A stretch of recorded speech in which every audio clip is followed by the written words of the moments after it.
செத்த கிரியைகளுக்கு நீங்களாகிற ஒரு மனம் திரும்புதல் நமக்கு தேவை. இந்த கடைசி நாட்களில் நான் மனம் திரும்புதல் என்பதை என்னன்னு எடுத்துக்கொள்கிறேன். வேதம் மனம் திரும்புதல்னா என்னன்னு சொல்லுது அப்படின்றத கொஞ்சம் நீங்கள் என்ன பண்ணி பார்த்துக்கணும். நான் மனம் திரும்புதல்னா என்னதுன்னு நினச்சிக்கிறேன் அப்படின்னு சொன்னால், இயேசுவை கும்பிடுவதை மனம் திரும்புதல் என்று எடுக்கிறேன். ஆமே, அப்படித்தான் உலகமே எடுக்குது. இயேசுவை நான் இப்போ என்ன பண்ணிக்கிட்டு இருக்கேன், முதல்ல நான் இயேசுவை கும்பிடலை, இப்போ யாரை கும்பிட்டுக்கிட்டு இருக்கேன், இயேசுவை கும்பிட்டுக்கிட்டு இருக்கேன். அதனால் நான் யார் மனம் திரும்பினாலுன்னு நம்ம நினைத்து கொள்கிறோம். ஆனால் பைபிள் அப்படி என்ன பண்ணலை, சொல்லலை. பைபிள் தெளிவாக சொல்லுது, மனம் திரும்புதல் என்பது உங்களுக்குள் இருக்கிற செத்த கிரியைகளை விட்டு நீங்கள் வெளியே வருவதற்கு பேர் தான் மனம் திரும்புதல். அப்போ ரெண்டுக்கு வித்தியாசம் இருக்குது. எனக்குள்ளே செத்த கிரியைகள் காணப்படுமானால் அது என்னை எங்கே கொண்டு போய் சேர்க்க போகிறது இல்லைன்னா பரலோக ராஜ்யத்துக்கு கொண்டு போய் சேர்க்க போகிறது இல்லை. நான் மீண்டுமாய் சொல்லுகிறேன், பரலோக ராஜ்யத்துக்காக மனம் திரும்ப வேண்டும் என்று தான் தேவன் அழைத்தார். எதற்காக மனம் திரும்பணும்? பக்கத்தில் இருக்கால பார்த்து சொல்லுங்க, பரலோக ராஜ்யத்திற்காக மனம் திரும்புங்க.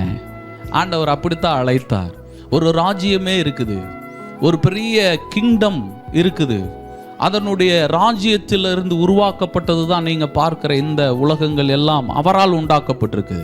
அந்த இடத்துக்கு நீங்கள் வர வேண்டுமானால் நீங்கள் என்ன பண்ணி ஆக வேண்டி இருக்கிறது, மனம் திரும்ப வேண்டி இருக்கிறது. ஆனால் கடைசி நாட்களில் அநேகர் மனம் திரும்ப மாட்டாங்கன்னு வேதம் என்ன பண்ணுது, சொல்லுகிறது. அதனால தான் வெளிப்படுத்தல சொல்லுகிறார், பாவம் செய்கிறவன் என்ன பண்ணுன்றாரு, பாவம் பண்ணு, அக்கிரமம் பண்ணுறவன் அக்கிரமம் பண்ணு, அநியாயம் பண்ணுறவன் அநியாயம் பண்ணுன்னு தான் சொன்னாரே தவிர செய்யாதன்னு சொல்லலை.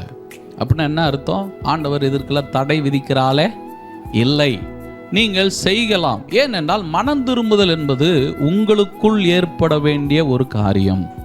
அப்போ எனக்குள்ள நானா ஏற்படுத்தி கொள்கிறது தான் என்னது, மனம் திரும்புதல். அப்போ மனம் திரும்புதல் என்பது அடுத்தால் சொல்லி என்ன பண்ணக்கூடாது, வரக்கூடாது. அதனால தான் நம்மை நாமே நிதானித்து ஆராய்ந்து அறிந்தால் நாம் என்ன பண்ண மாட்டோம், நியாயம் தீர்க்கப்பட மாட்டோம். நம்மளை யாரும் நிதானித்து சொல்லக்கூடாது. நானே என்ன பண்ணுகிறேன், நிதானிக்கிறேன், நானே அறிகிறேன். இதுதான் ரொம்ப முக்கியம். இன்னைக்கு அநேகர் என்ன பண்றாங்கன்னா, நீங்க உங்களை நிதானிக்கணும். அதுக்கு தான் இங்கே வேத புத்தகம் நமக்கு தெளிவாக என்ன பண்ணுது, சொல்லுது. என்ன சொல்லுது அப்படின்னு சொன்னால், நீங்களே உங்களை ஆராய்ந்து பார்க்கறதுக்கு தான் இந்த வேத புத்தகம். இந்த வேத புத்தகம் எதுக்கு கொடுக்கப்பட்டது? யாரையோ ஆராய்றதுக்காக இல்லை, யாரோ ஒருவருக்காக கொடுக்கப்படலை, எனக்காக கொடுக்கப்பட்டிருக்கிறது.